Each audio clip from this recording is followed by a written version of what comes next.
Merchant of Venice, adapted from The Merchant of Venice by Charles and Mary Lamb. Shylock is a wealthy moneylender in Venice who lends money at very high interest rates to local merchants.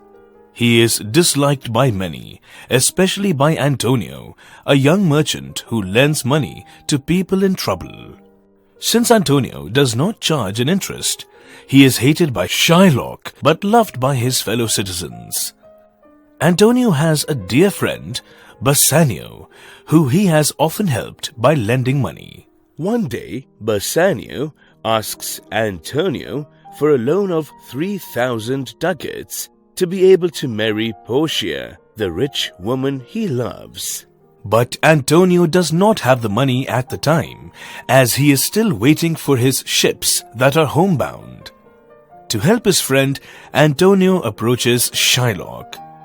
Shylock agrees to a loan without interest on the condition that Antonio signs a bond that if he fails to repay the loan by a certain date, he would have to sacrifice a pound of his flesh from any part of his body from Shylock's choosing. Antonio signs the bond.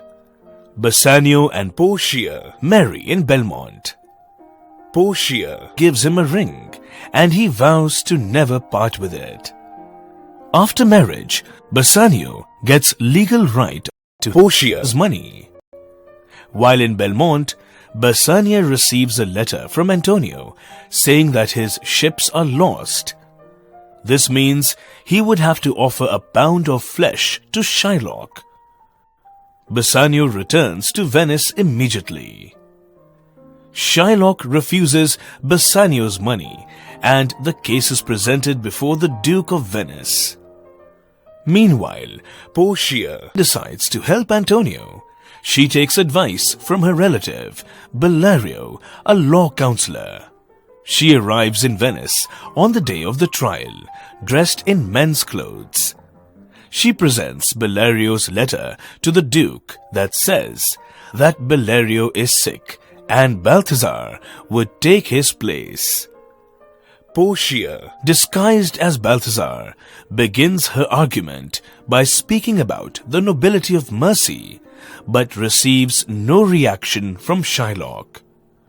She then analyzes the bond which says that Shylock can take flesh from near Antonio's heart, but cannot draw blood. She further says that if even one drop of blood is shed, Shylock's lands and goods will be transferred to the state.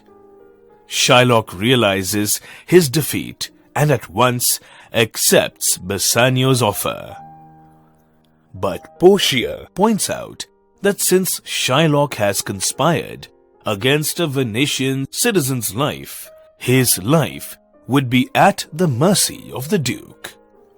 The Duke spares Shylock's life, but orders half his wealth to be transferred to Antonio and the other half to the state.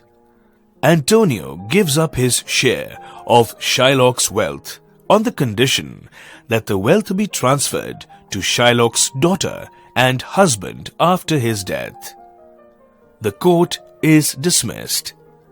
Still, not recognizing Portia, Bassanio and Antonio offer her 3,000 ducats for her help.